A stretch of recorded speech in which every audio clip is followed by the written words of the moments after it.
Hello friends, now we start exercise 2.2। तो 2.2 के अंदर रिलेशंस टॉपिक है। एक्सरसाइज 2.1 के अंदर हमने कार्टेशियन मेथड देखा। ओके, तो वही यहाँ पर कार्टेशियन मेथड से ही हमें रिलेशंस फाइंड करना है कि रिलेशन क्या है।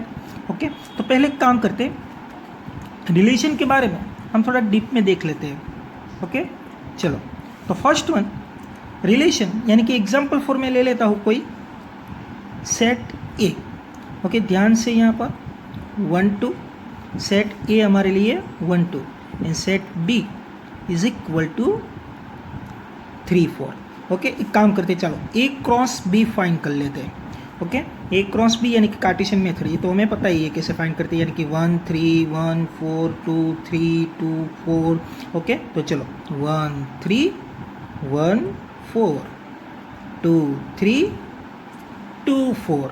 क्लियर। चलो, जब एक्सरसाइज 1.1 की जो थियरी मैंने लिखाई थी उसके अंदर और एक लाइन मैंने लिखाई थी कि जो ये वाले जो रिलेशन है, यानी कि ये जो हमारे यहाँ पर पेयर बनी है, यानी कि 1 का रिलेशन 3 के साथ। ओके, तो ये जो नंबर ऑफ रिलेशन है, ओके, ये नंबर ऑफ रिलेशंस, क्लियर, यानी कि 1 3 1 4 2 3 2 4। Okay, number of relation is equal to number of subsets of A cross B. Okay, ये दोनों क्या है, इक्वल है, यानी कि हमारा जो रिलेशंस है, क्लियर, हमारा जो रिलेशंस है, ओके, वो सभी रिलेशन किसके अंदर रहेगा, कार्टेशियन प्रोडक्ट के अंदर। देखो यहाँ पर ये जो हमारे नंबर ऑफ रिलेशन बनेंगे, यानी कि हम यहाँ पर सबसेट निकालेंगे, ए क्रॉस बी का जो सबसेट निकालेंगे, ओके, वो किसके, वो सबसेट में ये सभी एलिमेंट रहेंगे, ये सभी नंबर्स रहेंगे। ओके, तो ध्यान से यहाँ पर मैं फिर से एक बार बोल रहा हूँ, पहले हमने क्या किया, ए क्रॉस बी फाइंड किया, फिर यहाँ पर number of relation is equal to number of subsets of A cross B. Clear. चलो, यानी कि जितने भी रिलेशन है वो किस में रहेंगे, ए क्रॉस बी के सबसेट में। ओके, यानी कि हम सबसेट निकाले थे आगे एक्सरसाइज 1.1 में जो सम थे सबसेट वाले, तो उसके अंदर आपको ज़्यादा ख्याल आएगा, वो देख लेंगे तो। ओके, तो number of relations is equal to number of subsets of A cross B. Okay, तो रिलेशन जितने भी बने हैं, ओके, वो सभी रिलेशन किसके अंदर रहेंगे, कार्टेशियन प्रोडक्ट के अंदर रहेंगे। ओके, तो सबसेट ऑफ कार्टेशियन प्रोडक्ट ऐसे लिख सकता हूँ मैं, Cartesian product, subset of Cartesian product, या फिर relation in number of Cartesian product, ये भी क्या रह सकता है, इक्वल रह सकता है, इसलिए मैंने यहाँ पर इक्वल लिखा है। ओके, चलो एक काम करते हैं और एक मेथड से फाइंड करते हैं, आपको थोड़ा ज़्यादा ख्याल आएगा। ओके, अगर इसमें ख्याल नहीं आया है तो चलो एक काम करते हैं, एरो मेथड से ख्याल करते हैं ग्राफिकली। चलो, इसको मैं बोल देता हूँ x और इसको मैं बोल देता हूँ y, यानी कि ये हो गया हमारे लिए a और ये हो गया हमारे लिए b। ओके, सेट a के अंदर क्या है 1 and 2, सेट b के अंदर क्या है 3 4। ओके, यहाँ पर मैं रिलेशन लिख रहा हूँ। चलो, रिलेशन यहाँ पर कुछ इस तरह से कह रहा है, ये क्वेश्चन है, रिलेशन यहाँ पर कुछ इस तरह से कह रहा है कि X Y is equal to the sum of x and y is odd, then x belongs to a and y belongs to b। Okay, यानी कि यहाँ पर क्या कह रहा है, रिलेशन की, रिलेशन क्या है कि रिलेशन वो है कि जिसका सम ऑड हो और x किस में से हो, a में से, और y किस में से हो, b में से। खास ध्यान रखना। ओके, चलो, तो x belongs to a and y belongs to b। Clear. चलो नेक्स्ट फाइंड करते हैं। तो पहले सेट a में से ले लेते हैं, क्या आना चाहिए, सम क्या आना चाहिए, ऑड आना चाहिए। तो 1 3 इन दोनों का सम है ना, देखो 1 3 x किस में से होना चाहिए, पहला वाला पेज जो है वो x a में से होना चाहिए। तो 1 3, तो ये क्या हो गया 4 हो गया, देखो इन दोनों का सम 4 हो गया, तो ये पॉसिबल नहीं है। 1 4, देखो 1 4, तो सम क्या आएगा 5, तो ये पॉसिबल है। तो ये हमारे लिए एक पेयर बन गई। देखो तो यहाँ पर क्या आ जाएगा, एक पेयर क्या बनी 1 4। ओके, तो ये हमारे लिए पॉसिबल है रिलेशन में, क्योंकि यहाँ पर रिलेशन क्या बोला है, सम क्या आना चाहिए, ओड आना चाहिए एक्स एंड वाई का। चलो सेकंड 2 3, चलो यहाँ पर भी हमें मिल रहा है, देखो 2 3। ओके, तो ये भी सम क्या है 5 है, लेकिन 2 4 क्या आ जाएगा 6, तो ये पॉसिबल नहीं है। तो सम क्या आना चाहिए, ओड आना चाहिए। तो 2 3, तो ये दो रिलेशन हमारे लिए यहाँ पर बने हैं। तो ये जो रिलेशन बना ओके वो कहाँ पर है, ए क्रॉस बी में है। ओके, तो मैं बोल सकता हूँ कि relation subset Cartesian product, relation subset of Cartesian product, या फिर इज इक्वल टू भी रह सकता है। ओके, दो पॉसिबिलिटी है यहाँ पर। तो एग्जाम्पल के थ्रू हमने ये समझ में आया कि relation subset of Cartesian product, क्योंकि देखो 1 4 एंड 2 3 कहाँ पर है, ए क्रॉस बी में है। ओके, चलो सेकंड रिलेशन ले लेते हैं और थोड़ा डीप में जाते हैं। ओके, चलो एग्जाम्पल ले लेते हैं, X Y such that the difference between X and Y is even then X belongs to A and Y belongs to B. क्या बोला है यहाँ पर, the difference between X and Y, difference find करना है अब, और डिफरेंस कैसा आना चाहिए, इवन आना चाहिए। लेकिन x किस में से लेना है हमें, a में से, और y किस में से लेना है हमें, b में से। ओके, तो फिर से चलो दोनों का डिफरेंस इवन आना चाहिए। तो डिफरेंस यानी कि x माइनस वाई भी ले सकते हैं और y माइनस एक्स भी ले सकते हैं। तो ये क्या आना चाहिए, इवन आना चाहिए। ओके, तो यहाँ पर पहले मैं एक काम करता हूँ, 1 माइनस 3, तो क्या है यहाँ पर 1 माइनस 3 क्या आ जाएगा, 2 आ जाएगा, -2। ओके, देखो 1 माइनस 3 इज इक्वल टू -2, तो ये पॉसिबल है। क्लियर, 1 माइनस 3 ये डिफरेंस पॉसिबल है, क्योंकि क्या आया यहाँ पर, इवन आया। नेक्स्ट 1 माइनस 4, तो ये पॉसिबल नहीं होगा, क्योंकि वो क्या आ जाएगा, ऑड आ जाएगा। चलो 2 माइनस 3, तो ये भी क्या आएगा, इवन आएगा, ऑड आएगा। और 2 माइनस 4, तो ये क्या आ जाएगा, इवन आएगा। तो 2 माइनस 4, तो ये क्या आएगा, -2, ये भी इवन आया, ये भी इवन आया। तो ये 1 3 एंड 2 4, ये दो पॉसिबिलिटी यहाँ पर होगी। तो यहाँ पर क्या रिलेशन आएगा, 1 3 एंड 2 4, तो दो रिलेशन बनेगी यहाँ पर। ओके, तो ये जो relation subset of Cartesian product, बराबर। तो दो एग्जाम्पल से हमने ये जो कंडीशन है, ये आपको एमसीक्यू में बहुत ख्याल रखना है। यहाँ पर relation subset of Cartesian product, तो यहाँ पर एग्जाम्पल थ्रू मैंने एक्सप्लेन किया है। ओके, चलो नेक्स्ट और थोड़ा डीप में जाएंगे। चलो अब हमें रिलेशन फाइंड करते हैं।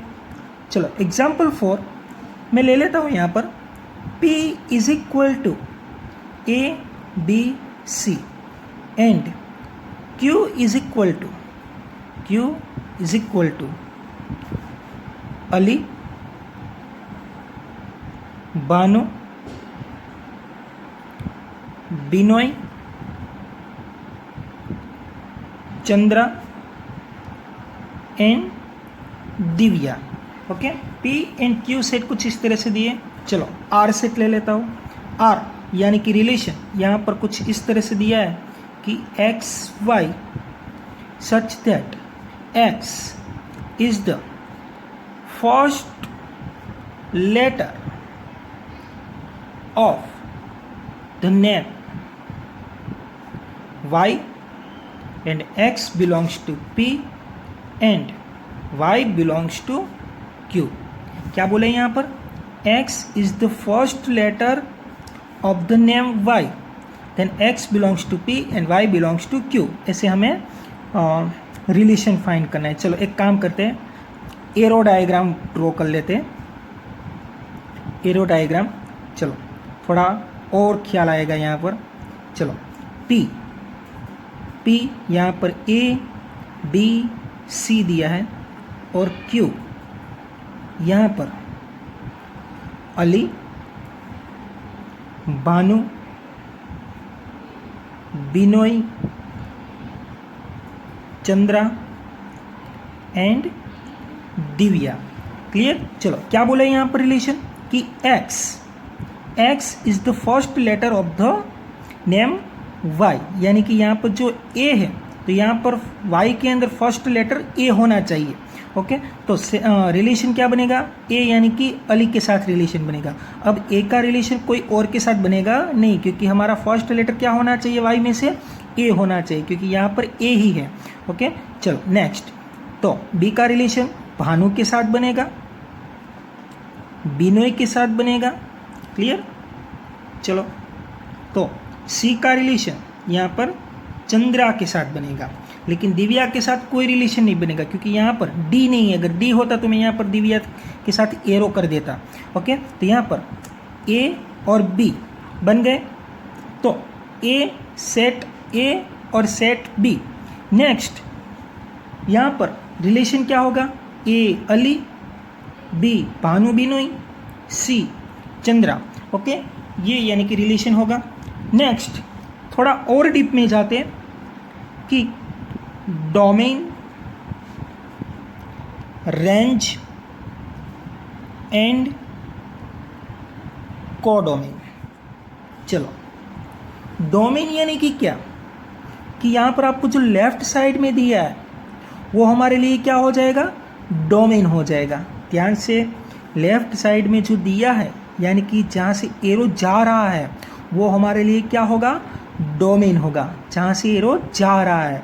ओके, तो कहाँ कहाँ से एरो जा रहा है, ए बी सी में से एरो जा रहा है, तो ए बी और सी ये हमारे लिए क्या हो जाएगा, डोमेन हो जाएगा। ओके, और रेंज, जहाँ एरो आ रहा है, जहाँ एरो आ रहा है वो हमारे लिए क्या हो जाएगी, रेंज हो जाएगी। देखो ये आपको आगे के जो एक्सरसाइज 2.2 के क्वेश्चन है वो कुछ इस तरह से फाइंड करना होगा आपको, डोमेन, रेंज, कोडोमेन। ओके, तो डोमेन यहाँ पर जहाँ से एरो जा रहा है वो हमारे लिए डोमेन होगा, और जहाँ तक एरो आ रहा है यानी कि देखो दिव्या में एरो नहीं है तो वो हमारे लिए रेंज नहीं है, लेकिन ये जो चारों चार है वो हमारे लिए क्या हो जाएगी, रेंज हो जाएगी। यहाँ पर रेंज में क्या क्या आएगा, अली, भानु, बिनोई और चंद्रा, तो ये हमारे लिए क्या हो जाएगी, रेंज हो जाएगी। चलो, कोडोमेन, कोडोमेन यानी कि राइट साइड। ओके, तो ये हमारे लिए क्या हो जाएगा, कोडोमेन हो जाएगा, ऑल। ओके, तो यहाँ पर कोडोमेन के अंदर अली, भानु, बिनोई, चंद्रा एंड दिव्या। ओके, तो ये पूरा का पूरा जो पार्ट है लेफ्ट राइट साइड का, ओके, वो हमारे लिए क्या हो जाएगा, कोडोमेन हो जाएगा। ओके, यानी कि रिलेशन में कुछ इस तरह से डिनोट कर सकता हूँ कि range, range A to B यानी कि range such that A to B यानी कि रेंज, यहाँ पर क्या है, ए टू बी की रेंज देखो यहाँ पर, समझ में आ रहा है। ओके, तो ए टू बी, तो यहाँ पर रिलेशन क्या बन रहा है, ए टू बी, कुछ इस तरह से हम डिनोट करेंगे। आगे के सम देखेंगे हम तो वहाँ पर आपको थोड़ा डीप में ख्याल आएगा। अगर बी से ए का रिलेशन है तो आप R such that B to A लिख सकते हो, और ए टू बी है तो R such that A to B, या फिर R such that B to है, जहाँ से जहाँ एरो जा रहा है तो आप ऐसे रिलेशन लिख सकते हो। ओके फ्रेंड्स, तो यहाँ पर फिर से एक बार मैं बोल रहा हूँ, ये वाला डोमेन रहेगा, ये वाला कोडोमेन रहेगा, और रेंज कहाँ तक जा रही है वो हमारे लिए रेंज में आ जाएगा। ओके, आगे का एग्जाम्पल हम थोड़ा डीप में देखते हैं। चलो, एक्सरसाइज 2.2 का question number 1, let a is equal to 1 2 3 4, define a relation r from a to a। क्या है relation, a to a, relation a to a ही है, यहाँ पर सेट ए दिए बाय, रिलेशन दिया है यहाँ पर X Y 3x minus y is equal to 0 where xy belongs to a. xy a में से लेना है. write down its domain, codomain and range. Okay चलो एक काम करते हैं पहले. 3x minus y is equal to 0 का रिलेशन है. ओके और xy belongs to a है. ओके चलो एक काम करते हैं, एरो डायग्राम ड्रॉ कर लेते हैं तो थोड़ा इजी रहेगा.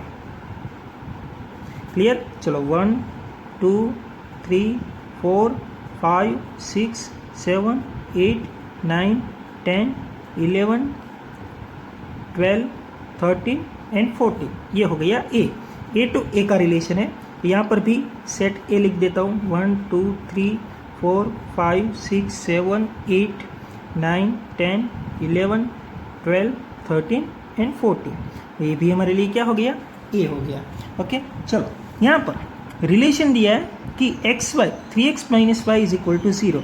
तो 3x minus Y is equal to 0. तो इसको मैं ऐसे लिख सकता हूँ 3x is equal to Y, क्योंकि y उस साइड जाएगा तो माइनस है तो प्लस हो जाएगा. और भी मैं लिख सकता हूँ y is equal to 3x, ऐसे भी लिख सकता हूँ. तो ये इजी रहेगा थोड़ा. ओके तो यहाँ पर आपको x की वैल्यू पुट करती जाना है और y की वैल्यू यहाँ पर फाइंड करना है. तो यहाँ पर आपको डायरेक्ट रिलेशन मिल जाएगा. ओके चलो एक काम करते हैं. रिलेशन जो दिया था 3x माइनस वाई, उसको मैंने सेट किया, थोड़ा एडजस्ट किया, यानी कि y is equal to 3x. वो मेरे लिए इजी रहेगा. तो y is equal to 3x में x की वैल्यू मैं पुट करता जाऊँगा. यहाँ पर x की वैल्यू 1 2 3 1 2 14 दिया है और y की वैल्यू मैं फाइंड कर लूँगा. ओके तो x इज इक्वल टू 1 ले रहा हूँ तो y is equal to 3 into 1 is equal to 3 मिल जाएगा. क्लियर. तो 1 से 3 का रिलेशन यहाँ पर देखो, 1 से 3 का, यानी कि 1 से 3 एरो लगा रहा हूँ मैं यहाँ पर. क्लियर. चलो next x is equal to 2 ले लो तो y इज इक्वल टू 3 2 जा यानी कि 6. तो 2 6 का रिलेशन है, 2 6 का रिलेशन है. क्लियर. चलो next x is equal to 3 ले लो तो y इज इक्वल टू 3 3 जा 9. तो x 3 मिला, y 9 मिला, तो 3 9 हो जाएगा यहाँ पर. क्लियर. तो ऐसे हम रिलेशन फाइंड कर लेंगे. तो x इज इक्वल टू 4 तो y is equal to 3 into 4 is equal to 4 3 जा 12. तो x 4 एंड y 12. तो यहाँ पर है 12. क्लियर. चलो next x is equal to 5 तो 3 5 यानी कि 15. तो 5 3 जा 15. तो यहाँ पर 15 तो है नहीं सेट ए के अंदर, यानी कि y के अंदर. तो यहाँ पर आपको ये जो है 15 वाला वो पॉसिबल नहीं रहेगा. क्लियर. तो यहाँ पर x इज इक्वल टू 5 तो ये हम नहीं ले सकते. क्यों? क्योंकि अगर 5 लिया तो क्या हो जाएगा, 15 हो जाएगा. तो 15 तो इसके अंदर नहीं है.